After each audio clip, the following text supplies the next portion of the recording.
Hey everyone, it's Michael Kikle. I hope you're doing well today, and I have a video here to talk about The Crow 2024, the remake, of the 30 years ago 1994 film starring Brandon Lee, Bruce Lee's son. Now, I love The Crow as a franchise. I have so much to say about it, whether it be this movie, the old movies, whether it be some of the comics I love too. I'm a big fan, a big hardcore fan, and I didn't even discover any of these until probably about when I was 15, 16, so about 15 years ago.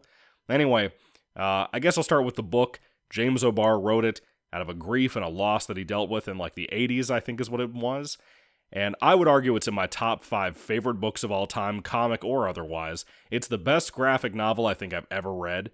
Absolutely wonderful. If you haven't read it, definitely check it out. Probably one of the most emotional, artistic meditations on grief I've ever read in my life, but it's violent as shit. Anyway, I've read that like 5 or 6 times. The first Crow movie I ever saw was actually the third film, Crow's Salvation, and I loved it, and I still really like it. It's not my favorite. That's easily the first movie with Brandon Lee that this movie is more closely related to. I love that original film. I think it's great. The second film, City of Angels, could have been good. I know they had a lot of problems in the production, I feel like the main character that turns into the Crow that time wearing a belly shirt is the lamest shit I've ever seen in my life. But I don't hate that movie. I think it's got a good kind of matching fiery atmosphere to that first movie in a lot of ways. The yellow Power Ranger from Mighty Morphin Power Rangers is in it too, Trini. I've never been able to pronounce her name. I'm not going to disrespect her because, I feel bad about that. She's not around. She passed away not too long after that, I think. But that movie's a little bit of a mess. But again, it's got kind of a supernatural feel to it, even for the villains, from that point onward in the series. Then we get to Crow's Salvation, like I talked about. I love it. Second favorite in the series, easily. I think it's really cool for what it is. Don't really understand the hate for it. I think it's a Brandon Lee respect train type of thing, even though I love Brandon Lee, obviously. And then we get to the Crow Wicked Prayer, which I saw one time on YouTube, and it was horrendous. And I will never watch it probably ever again until I review it for this channel, and that'll probably be the last time I ever watch it. But then there's a TV Guide, and yes, TV Guide, the old channel, which was, like Channel 2 back in the day when I was a kid, where you would watch the TV channels scroll by telling you what was coming on later. Apparently TV Guide funded their own thing. I think it was called The Crow Stairway to Heaven, but it was like a full season of TV that was a remake of the original Crow movie from 94. I don't know what they did with it. I saw little clips here and there. I didn't hate what I saw, but I never watched it even though I bought the whole season, so hopefully one day I can get around that into watching it. Maybe it'll be good. I read some of the other comic stories over the years. One in particular that was like an Indian going against other guys that were regular white dudes in Western times, and that was fantastic. I think there was one where a cowboy got brought back to life too. I may be blending those two stories, but that was weird. There was one where we had a female crow that was really good. I think there was another one where a kid came back to life, but that one was a little too artsy-fartsy for me. I didn't really like that one if I remember correctly. I haven't read everything, but I remember loving a lot of those other Crow stories. Very cool, and I like how they're all kind of their own secluded miniseries. But anyway, getting to the 2024 Bill Skarsgård remake, I was not liking the trailers. I don't remember if the video I put up on this channel a long time ago before I really started focusing on kind of movie reviews for you guys, but I made a video of ranting about the first photos released of Bill Skarsgård in his outfit, a picture of Eric and Shelley kissing through what I thought was a shower curtain, excuse me, and I was immediately grossed out by that idea. Turns out it was a regular curtain on a window, but still, I was not thrilled with the things I saw. The trailers came out, it looked like shit. The music they were using for the soundtrack for the trailers looked like shit and sounded like shit. I was not thrilled. I heard horrible things. I'm amazed that this is at like a 4.5 or something on IMDb out of 10 stars, which is very low for a theatrical release. Usually those things hit at least a 5 or a 6. Let me tell you, this movie surprised me so much by how much I enjoyed it. I could not believe how much I enjoyed this. Let me make it very clear, it's a mess of a movie. There's a lot of choices since this is technically a remake of the novel, the graphic novel, and a remake of the Brandon Lee film. I'm okay with loosely changing things. I really am. I'm okay with that. However, I don't think that some of the choices they made here were good choices. However, I didn't hate the movie. Like I said, I thought it was super cool for what they were doing once it got going. It's 2 hours long, which was way too long for this movie. It slowed down way too much in the first half. Like the first 40 or so minutes are just Eric and Shelley meeting, falling in love, so on and so on. If you know the general story, I'll get to that in a moment. And then eventually, them being lovers, also being drug addicts in this case, which a lot of people have really torn this movie apart for that, which I don't really know how I feel about that. I understand why, like, they're trying to do a different version of Eric that's not really Eric Draven, the character we all know and love. They're doing something different with Eric here. He wants to die. He has a death wish, so on and so on. But Shelley is like a total wacko. And she gets thrown into jail when he's already there, apparently. I don't even know why he got locked up. Maybe it's an asylum more so. I don't know.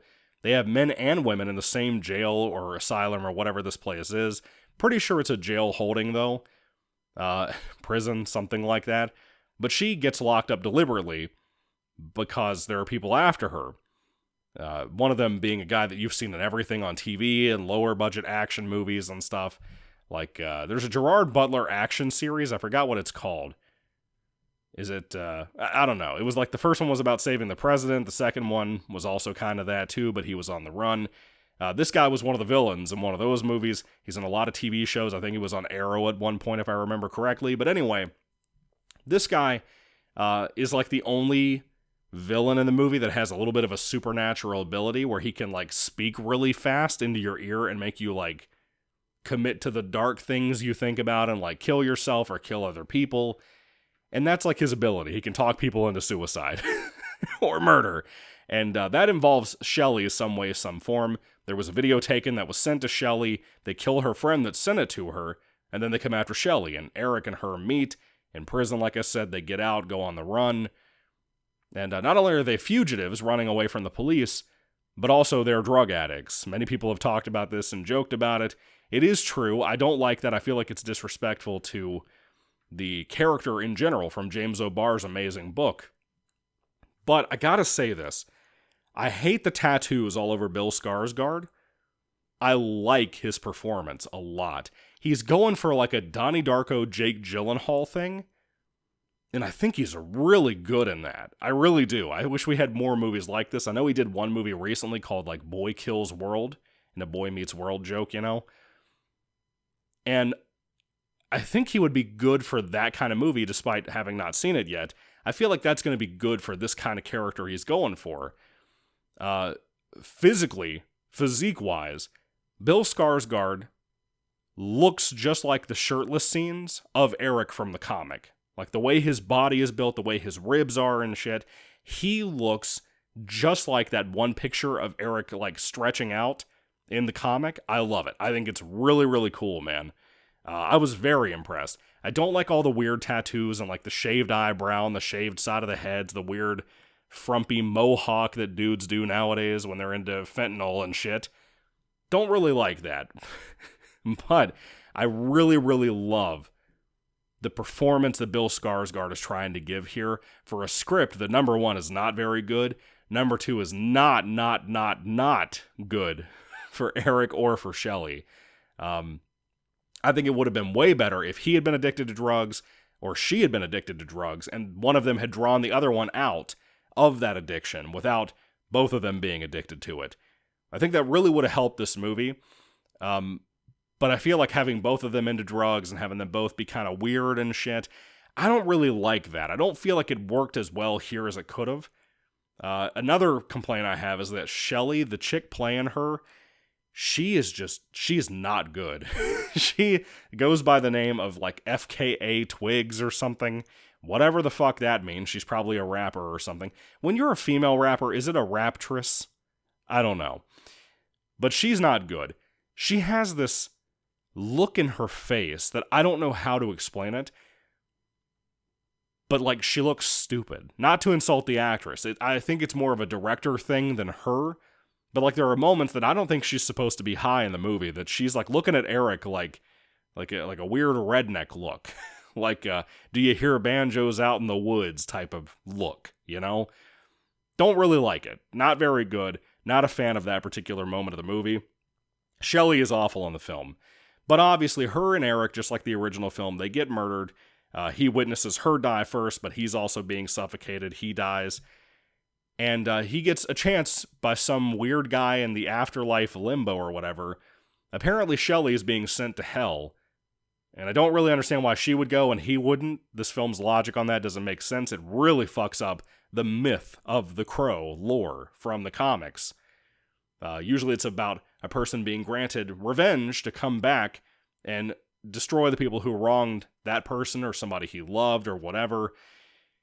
In this case, it's just he's going to go back and get revenge, but there's no real explanation why he's allowed to do that. He just is, you know? It's not like he was picked or anything. Very weird choice for that. Not really a fan of that. And again, I feel like it's kind of disrespectful to James O'Barr. This movie was in development hell for a long time.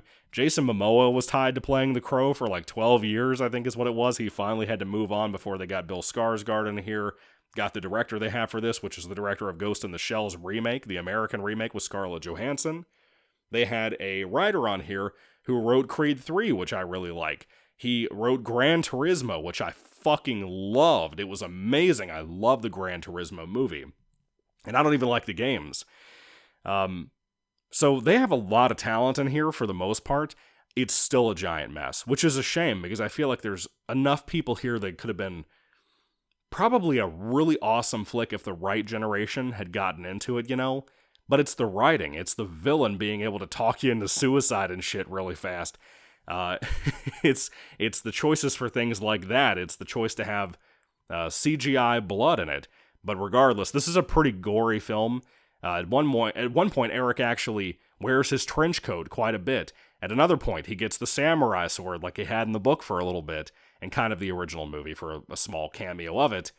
But he keeps poking people with the samurai sword. He's not just lopping off arms and legs, which would have been way better. If you haven't read the book, there's a scene with a guy losing his legs when a light bulb gets turned off or crashed or destroyed or whatever.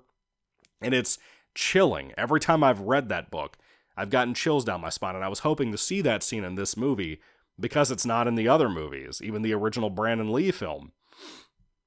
And as the original Brandon Lee film goes, that's a better adaptation of a story from that original graphic novel, but you didn't have everything in there. You didn't have, like, the white horse, which is shown quite a bit in this movie, which I thought was cool. Kind of not enough, I think, as much as it should have been. I get symbolically why it's there in the story for the novel and for this, but it doesn't fit in here as well as it could have, or been utilized as well as it could have been, especially for the ending of the movie. But I don't like how the ending goes. I'm not going to go too far into that, but there's kind of like a particular thing that happens with the ending that I don't like. I feel like it makes everything that happens in this movie pointless. But Eric stabbing people all the time with the samurai sword instead of lopping off heads and arms and stuff, he does that every once in a while, but it's not as good as it should have been, I think. The practical and CGI effects are okay for that, but it's pretty much CGI blood after CGI blood. One of the rules for this that I don't like at all is that the only reason Eric can keep coming back, even though every time he gets shot, like in the heart, let's say, he dies, but he comes back because of his quote-unquote, like, what was it? His true love for Shelley, or his, like, real love for Shelley, or whatever they defined it as. That is such a weird thing to say that way.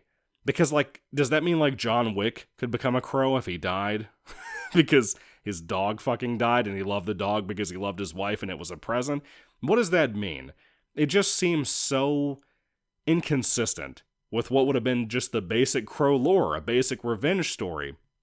Not that this is overly complicated or complex, but it is for this movie. It is for this franchise, I think. Not to the extent of, like, City of Angels or Wicked Prayer and how fucking messy they are. But it's a little too complicated for what The Crow needs to be as a movie and what this movie should have been with all the weird modern-day-isms of it. I'm very thankful there were no politics in it. There was nothing like that in here, which was awesome. Praise God for that. I wish we had More blood and more gore. I wish more happened in the first 40 minutes instead of taking so long to have Eric come back after 40 minutes. That took way too long to get to. Eric and Shelley's relationship is not interesting enough to waste 40 minutes of a movie to get you there, in my opinion, and I think that's where it lost a lot of the audience members, to be honest with you. But I want to move on now to the soundtrack, I think. Now, the first real song they play in here, they did have a soundtrack. It was not just a generic musical score. They were trying to replicate that goth punk feel, but to a lesser extent. Like, you don't have Nine Inch Nails or even covers of their music, as far as I know, in here.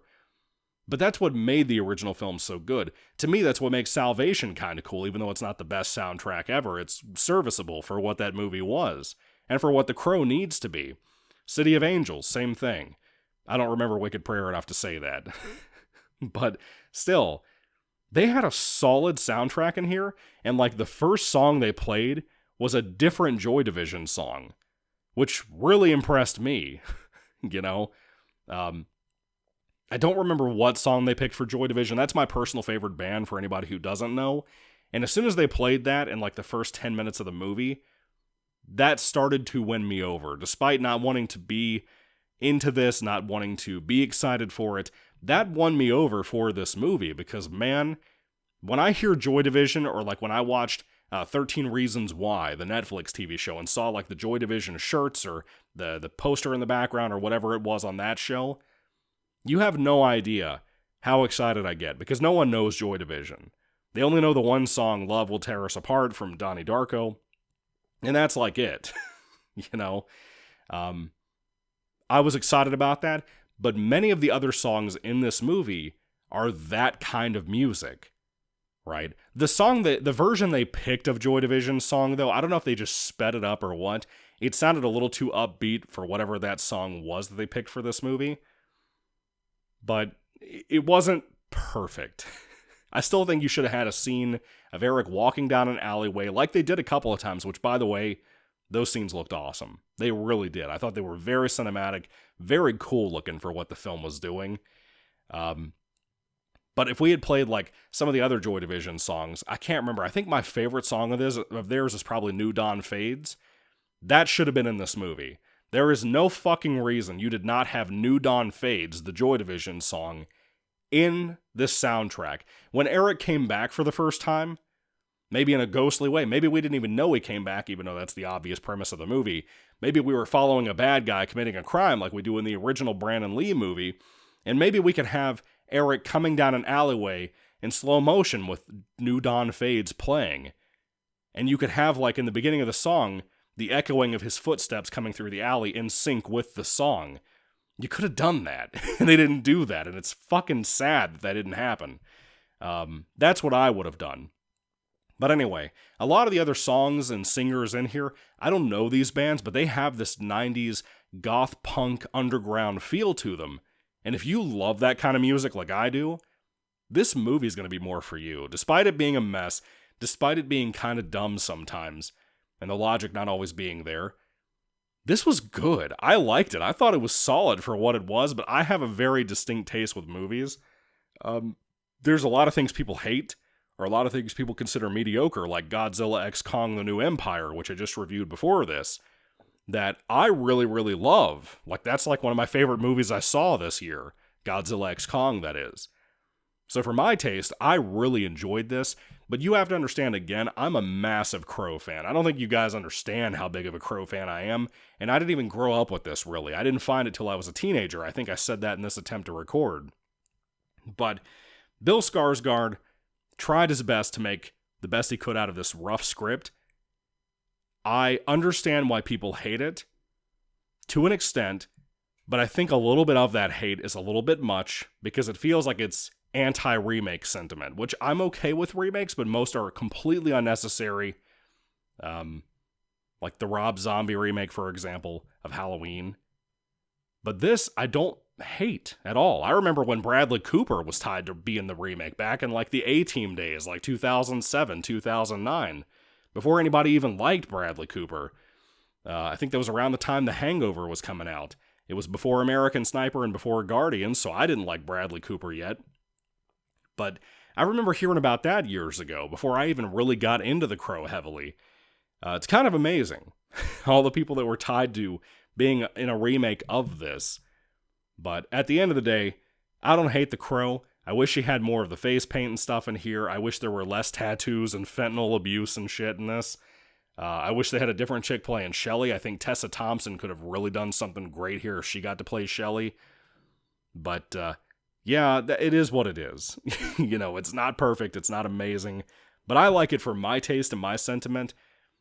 If you love the original comic, this is a variation of that. Don't accept it to be on premise. Don't accept it to be a massive, perfect adaptation based on my review. I hope I don't make you think that, because it's not.